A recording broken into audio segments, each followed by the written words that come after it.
अक्सर विद्यार्थियों को शिकायत होती है कि उन्होंने अपना चैप्टर याद तो किया था लेकिन भूल गए। कभी कभी आपको नहीं लगता किसी इंसान को देख के कि यार इसको कहीं पे देखा है लेकिन इसका नाम याद नहीं आ रहा। स्टूडेंट्स सुबह जल्दी उठते हैं याद करने के लिए, बादाम खाते हैं, अलग अलग तरीके यूज करते हैं, अलग अलग ट्रिक्स यूज करते हैं, लेकिन फिर भी कुछ याद नहीं होता। और ये सबके साथ में होता है। और स्टूडेंट लाइफ में भूलने का मतलब है कि आपने जो मेहनत करी थी, आपने जो हार्डवर्क किया था, और अगर आप वो एग्जाम के टाइम पे भूल गए तो फिर कोई फायदा नहीं हुआ, आपका बहुत बड़ा नुकसान हो जाता है फिर। क्योंकि स्टूडेंट लाइफ में टाइम की बहुत वैल्यू होती है और एग्जाम टाइम में इतना सारा दोबारा पढ़ पाना बहुत मुश्किल होता है। ना ही आप दोबारा रिवीजन कर सकते हो उसका। एग्जाम में आने वाले पूरे सिलेबस को एक दिन में याद नहीं किया जा सकता। उन्हें लंबे समय तक याद कैसे रखें, अगर आपने ये सीख लिया तो आप एग्जाम में बहुत अच्छा आउटपुट दे सकते हैं। स्टूडेंट्स को जरूरत है लॉन्ग टाइम मेमोरी की, ताकि आज अगर वो कुछ पढ़ ले तो उनको वो चीज 2 महीने बाद भी याद रह सके। अगर आप भी याद करने के बाद तुरंत भूल जाते हैं तो पढ़ाई के दौरान ये टिप्स आपके बहुत काम आने वाले हैं। इस वीडियो में आपको बताने वाला हूँ ऐसे 15 तरीके जिससे आपको पढ़ी हुई चीजें याद रहेगी। तरीका नंबर 1, रटना नहीं है, समझना है। किसी भी विषय को रटने के बजाय समझने पर फोकस करना चाहिए। इससे चीजें लंबे समय तक याद रहेगी। रटने से उस विषय की आपके माइंड में जो इमेज बनती है वो कम समय के लिए स्टेबल रहती है, क्योंकि रट करके आपने उस विषय को या उस चैप्टर को याद करने की फॉर्मेलिटी पूरी करी है। और जिस समय आप उसे रट रहे थे आपके माइंड को पता था कि आपका उस सब्जेक्ट में कम इंटरेस्ट है, इसलिए आप उसे समझने की बजाय रटने की कोशिश कर रहे हैं। आप ये सोचकर पढ़ रहे हैं कि एग्जाम में आएगा इसलिए रट लेता हूँ, और जिस टाइम आपने ऐसा सोचा उसी वक्त आपका माइंड एफर्ट लगाना कम कर देता है और आपकी मेमोरी कुछ ही समय के लिए होती है। यानी कि आपने आज रटा और कल आप भूल जाओगे। इसलिए जरूरी है कि जिस वक्त आप उस सब्जेक्ट को पढ़ रहे हैं उस वक्त आपका माइंड 100% एक्टिव होना चाहिए। उसको समझ में आना चाहिए कि भैया आप उसको भेज क्या रहे हो, आप उसको सिखाना क्या चाह रहे हो, आप उससे याद क्या करवाना चाह रहे हो। उसको पता रहना चाहिए कि वो सब्जेक्ट उसे समझ के पढ़ना है, समझ के याद करना है। समझ कर याद करने के बाद हो सकता है कि आपको वो चैप्टर विशेष या उसका कोई भी टॉपिक बार बार नहीं पढ़ना पड़े, क्योंकि आपकी समझ विकसित हो गई तो आप उसका कैसा भी सवाल हल कर सकते हैं। और रटने से सिर्फ उतना ही कर पाएंगे जितना टूटा फूटा रटने से आपको याद रहता है। तरीका नंबर 2, बार बार पढ़िए। किसी भी सब्जेक्ट को सिर्फ एक बार पढ़कर ही वो याद हो जाए ऐसा जरूरी नहीं है, ऐसा होता भी नहीं है। अब आप कहोगे कि भैया अभी तो रटने के लिए मना कर रहा था। देखिए, रटना वो होता है जहां पर आपने एक भी बार उस चीज को नहीं समझा, आप उसको कम से कम एक बार जरूर ठीक से समझिए। आपके समझ में वो आ गया लेकिन आपकी मेमोरी में अभी वो बैठा नहीं है, तो आपको क्या करना है, आपका टॉपिक समझा हुआ है लेकिन आपको उसको बार बार पढ़ना है। कहने का मतलब कि आपको उसका रिवीजन करना है, उसका मनन करना है। उसके बारे में जितना ज्यादा से ज्यादा आप सोचोगे, उस सब्जेक्ट को आसपास की चीजों से रिलेट करोगे, अपने दैनिक जीवन से उस टॉपिक को जोड़कर पढ़ोगे तो वो आपको याद रहेगा। उस टॉपिक के बारे में ज्यादा से ज्यादा अपने मन में सवाल इकट्ठे करें। खुद से सवाल बनाओगे, खुद से जवाब ढूंढोगे तो वो सब्जेक्ट आपको अपने आप याद होता जाएगा। तरीका नंबर 3, लिख करके याद करना। लिख कर याद करने से लंबे समय तक याद रखने में मदद मिलती है। सब्जेक्ट्स को सिर्फ पढ़कर याद नहीं किया जा सकता, और अगर आपने पढ़ करके याद किया है तो वो कुछ ही टाइम के लिए आपकी मेमोरी में रहेगा। जब आप किसी चीज को लिख करके याद करते हैं तो वो लंबे टाइम के लिए आपकी मेमोरी में फिट हो जाता है, क्योंकि जब आप लिखते हैं तो आप उसको पढ़ भी रहे हैं और उसकी एक इमेज आपके सामने बन रही है, क्योंकि आप उसको पेन से लिख रहे हो। आपका माइंड वहीं एंगेज है, आपका हाथ भी वहीं पे एंगेज है, आपकी आंखें भी वहीं पे एंगेज है। इससे राइटिंग प्रैक्टिस भी अच्छे से होती है और उसी तरह से न्यूमेरिकल्स को भी हमेशा सोल्व करके ही समझना चाहिए। तरीका नंबर 4, विजुअल कंसेप्ट। मेमोरी बढ़ाने और बातें याद रखने का सबसे शानदार तरीका यही है कि आप जो भी पढ़ रहे हैं या जो भी आप सुन रहे हैं उसका अपने माइंड में एक विजुअलाइजेशन तैयार कीजिए, यानी कि एक दृश्य कल्पना कीजिए। फोटोग्राफ, चार्ट और अन्य ग्राफिक्स जो आपकी पुस्तक में दिखाई देते हैं आपको, इन पर आप ध्यान दीजिए। यदि आप एक किताब का अध्ययन नहीं कर रहे हैं तो आप जो याद करने की कोशिश कर रहे हैं उसकी एक मानसिक छवि बनाने की कोशिश करें। यह मानसिक छवि जितनी अधिक स्पष्ट होगी उतना ही अधिक आपको याद रहेगा। ये ठीक वैसा ही है जैसे कोई फिल्म आपको हमेशा याद रहती है, क्योंकि जब आपने उस फिल्म को देखा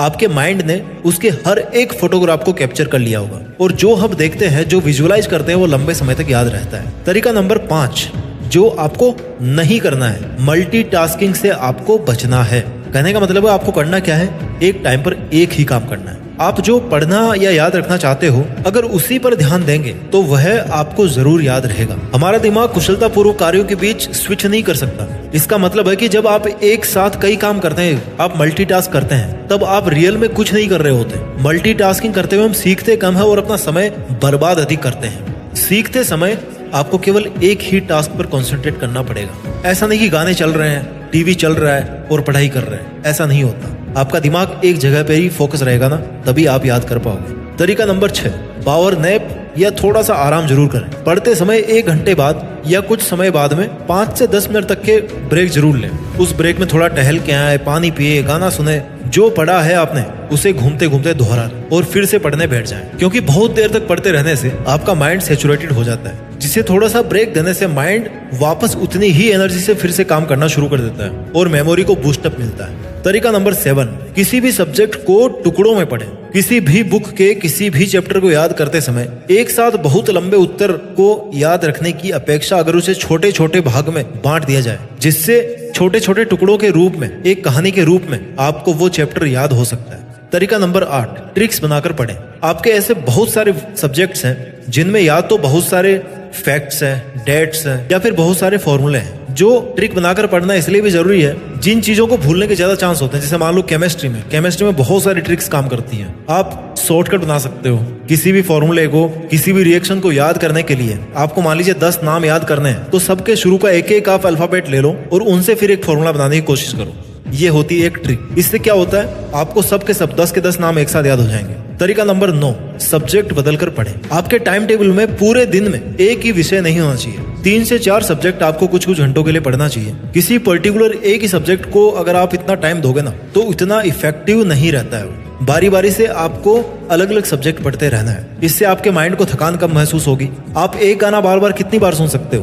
5 बार, 10 बार, 20 बार। उसके बाद आप उससे परेशान हो जाओगे। इसलिए आपको सब्जेक्ट्स को बदलना है ताकि आपका माइंड जो है ना, वो बोर ना हो। तरीका नंबर 10, खुद से सवाल पूछें। क्या पढ़ा है उसके बारे में सवाल बनाएं और खुद से वो सवाल पूछें।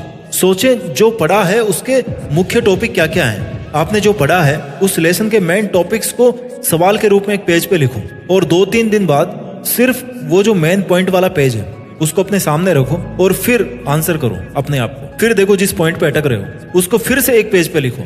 इस तरह से क्या होगा, आप अपनी मेमोरी को और ज्यादा रिफाइंड करते जा रहे हो। जो जो चीजें आपकी बच रही है वो अगली बार में कवर होती जा रही है और लास्ट में एक आध ऐसे सवाल बचेंगे जो आपको एग्जाम टाइम में रिवाइज करने की जरूरत होगी। तरीका नंबर 11, पढ़ते समय कॉन्सेंट्रेटेड रहें। दरअसल ध्यान और कॉन्सेंट्रेशन की कमी के कारण ऐसा होता है कि किताबें तो खुली है लेकिन ध्यान कहीं और। पढ़ तो रहे हो लेकिन याद कुछ नहीं हो रहा। इसलिए अगर किसी चैप्टर को याद रखना चाहते हो तो सबसे पहले उस पर अपना पूरा ध्यान लगाकर गौर से देखें, पढ़ें और फिर दिमाग में बिठाएं। किसी भी काम में कॉन्सेंट्रेशन तब होती है जब आपका मेमोरी पावर तेजी से दौड़ रहा हो। जब आप पूरी तरह से उस पर फोकस कर लेंगे तो उस सब्जेक्ट को याद करने से कोई नहीं रोक सकता। सुबह जल्दी उठकर मेडिटेशन करने से भी मन शांत रहता है और एकाग्रता बढ़ती है।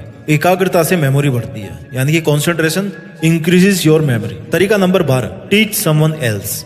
किसी और को सिखाओ।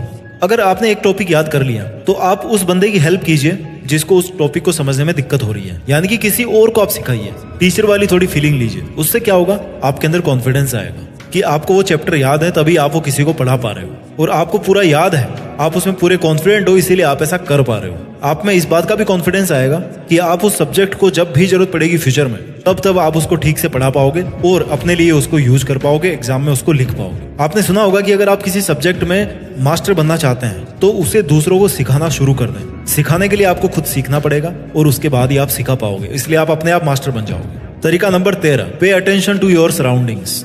यानी कि अपने आसपास की चीजों पे और अपना जो सराउंडिंग्स है, अपना जो एनवायरनमेंट है, उस पर एक बार ध्यान दें। आपके आसपास क्या कोई ऐसी चीज पड़ी जो आपको डिस्टर्ब कर रही है? क्या ऐसी कोई चीज पड़ी जिससे आपका मन बार बार डाइवर्ट हो रहा है? आपका मोबाइल अगर आपको डिस्टर्ब कर रहा है तो उसको साइड में हटा दो। जितना नीट एंड क्लीन आप अपनी स्टडी टेबल को रखोगे, जितनी लिमिटेड जरूरत की चीजें वहां पे रखोगे, उतना ही ज्यादा बेटर आप कंसंट्रेशन कर पाओगे। इसलिए आपको अपने सराउंडिंग्स पे ध्यान देना है जब आप स्टडी करने बैठ रहे हो उसके पहले। तरीका number 14, get enough and good sleep. पर्याप्त और अच्छी नींद लें।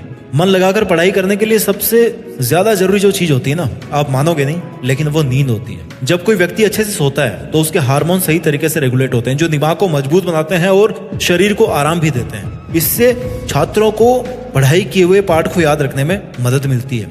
थके हुए शरीर से कभी भी पढ़ाई पर ध्यान या मन लगाना बहुत मुश्किल होता है, कभी कभी इम्पॉसिबल भी होता है। इसलिए जरूरत के हिसाब से हमेशा 7 से 8 घंटे की नींद जरूर लेना चाहिए। तरीका नंबर 15, देश में अपना नहीं बल्कि दुनिया में देश का नाम करने के लिए पढ़ाई कीजिए। अब आप सोचोगे ये तरीका कौन सा है? मेरा कहने का मतलब है कि आपका मकसद इतना बड़ा होना चाहिए कि वो केवल आप तक ही सीमित ना रहे, आपके परिवार तक ही सीमित ना रहे, बल्कि इस पूरे देश तक आपका सपना जाए। और जब आपके मन में ऐसा मोटिव होगा जब आप लाइफ में इतना कुछ बड़ा काम करना चाहोगे तो अपने आप अपने को उसके लिए ट्रेंड करोगे। आप अपने आप उस रास्ते में आगे बढ़ते जाओगे जो आप करना चाहते हो। आपका मोटिवेशन लेवल हाई होगा। अगर आपको एक बार में याद नहीं होता तो आप उसको 10 बार में याद करोगे, लेकिन आप उसको जरूर याद करके बताओगे। दोस्तों, मैं उम्मीद करता हूं कि आज से आप मेरी इस वीडियो की सभी बातों पर गौर करेंगे, उनको आप अपने स्टूडेंट लाइफ में काम में लेंगे और अपना टाइम वेस्ट नहीं करेंगे। अपनी मेमोरी को शार्प, लॉन्ग टाइम और स्टेबल करने के लिए, अपने चैप्टर्स को याद रखने के लिए मैंने आपको जितने तरीके यहाँ पर बताए हैं उन सबको आप यूज करके देखें। जो तरीका आपके लिए सबसे बेस्ट काम कर रहा है उसको आप यूज करें। मैं नहीं कहता कि आप 15 के 15 यूज करो। जो तरीका आपको आपके लिए बेस्ट सूट हो रहा है उसको आप काम में ले। अगर इनमें से एक भी तरीका आपके लिए काम नहीं कर रहा तो एक भी तरीका काम में मत लीजिए। फिर आप उस हिसाब से पढ़ाई कीजिए जिस हिसाब से आप करना चाहते हैं। अपना ख्याल रखिए, आगे बढ़ते रहिए और बड़े होकर देश में अपना नहीं बल्कि दुनिया में देश का नाम कीजिए। जय हिंद, वंदे मातरम।